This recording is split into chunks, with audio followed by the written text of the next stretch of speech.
In this video, I'm going to analyze when I think a team should go for a 2-point conversion after they score a touchdown, how much they trail by, when I think that they should go for a 2-point conversion. So down, and then I'll also do up, but up is not as important as down. Now, when you're down, obviously, the further in the depths that you are, you want to get it. But there are some, more notable numbers. First of all, if you are 2 above a multiple 8, and that's how much you're trailing by, after you score a touchdown, go for a 2-point conversion every single time, which includes when you're, down by 18, 26, 34, you get the drill. 18 is where I kind of want to start at. And you want to go for 2 on 18 so you can make it a 2-score game. If after a touchdown you are down 17 points, going for 2 might actually be a smart thing to do here. Because if you kick the extra point attempt, you have to get your next 2 consecutive 2-point conversions. With there being a 55% success rate of a 2-point conversion, the chance of getting both of them are about 30%. It's like if you have a number generator from 1 to 9 and getting 2 odd numbers. Not likely. So you want to get the 2-point conversion attempt over with, because even though if you fail you're down 17, then I guess it gives you a better perspective. I don't know. 17's questionable in my opinion. Another case where it's wise to go for a 2-point conversion is when you're down 13, because if you get the 2-point conversion, then you just need a touchdown and a field goal. If you go for the extra point, you'll be down 12, which would mean that you would need 2 touchdowns in order to tie the game up. Whereas if you're down 13 after a touchdown, after a successful touchdown, you can put yourself down 11, which would mean that you just need a field goal and a touchdown. So it gives you some leniency in case the defense gets a stop on you when you're deep in their territory. I think that 13 is a good time to go for it. Another one is 10. You want to go for a 2-point conversion when after touchdown you're down 10 points, because if you're down 8, it's a 1-score game, so you definitely want to do that. Speaking of which, if you're down 8 points, I just watched a YouTube video of people criticizing Todd Bowles' decision, but the video supports it. 2 teams have actually won a game, with the Packers doing it against the Saints and the Titans doing it against the Dolphins. No team has directly lost the game because of the strategy. And when you're down by 8, it's useful to go for 2, because otherwise if you go for 2 extra points, there's no way to directly win the game. And if you go for 2 the second time, you won't know what to do with the clock situation when you're down there. Do you want to run it out, or do you not? You don't know, because you don't know what you're down by. Also, if you go for 2 and fail, then you know you have to go for 2 the next time.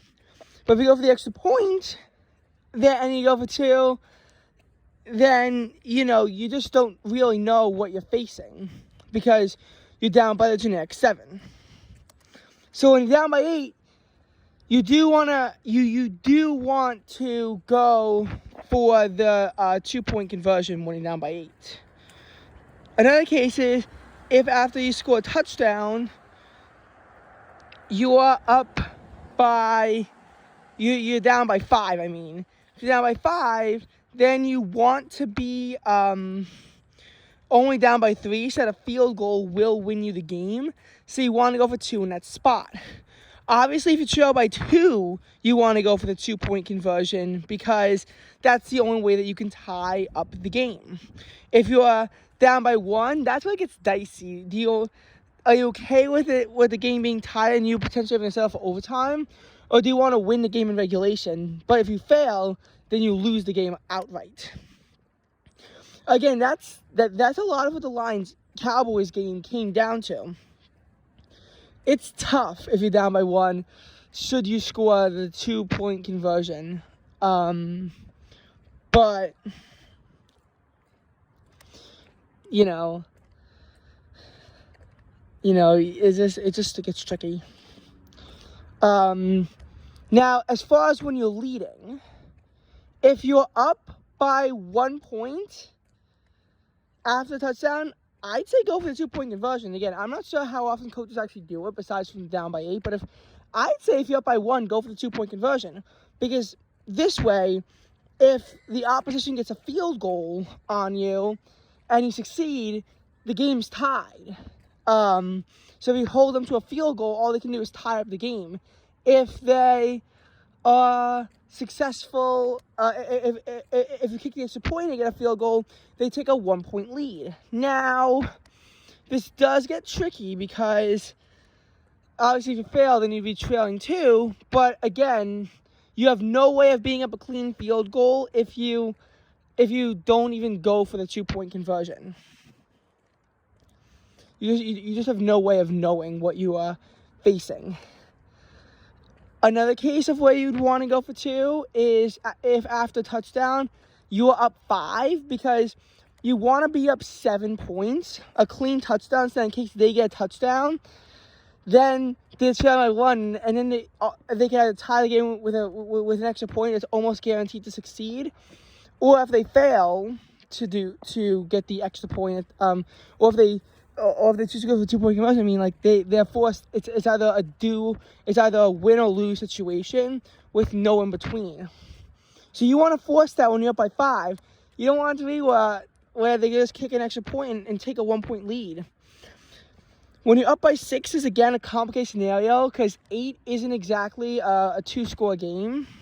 You can still get a 2-point conversion. 7 is another iffy case. I heard Mike Vrabel used to do it, but I don't know if it's a good idea or not. Because if you don't get it, you're up by 7. Touchdown, the extra point will tie the game, and again, it could be do or die. If you're up 8, which is almost something to happen if you get an extra point, then you're in a position where you can force them to get a 2-point conversion just to tie up the game. My catch is that if you're up by if you're up by 9, the reason why I'd say personally go for it, it's a 2-score game. So if you succeed, which again happens 55% of the time, then you could force it to be a 2-score game, which would mean that even if they get a touchdown and a 2-point conversion, they're still behind. Again, it's a pretty good tactic. Being up by 10 could be a good time, but honestly, I personally don't see it. I think that a better time to go for 2 might be when you're up 15. But again, 2-point conversions don't often happen when a team is up because they're leading. They most commonly happen when they're trailing. So again, being up by 5 is a lot of times the only time where a team that's winning will go for the 2-point conversion. A lot of times if you're winning, you don't want to go for the 2-point conversion. A lot of times you go for it when you're trailing.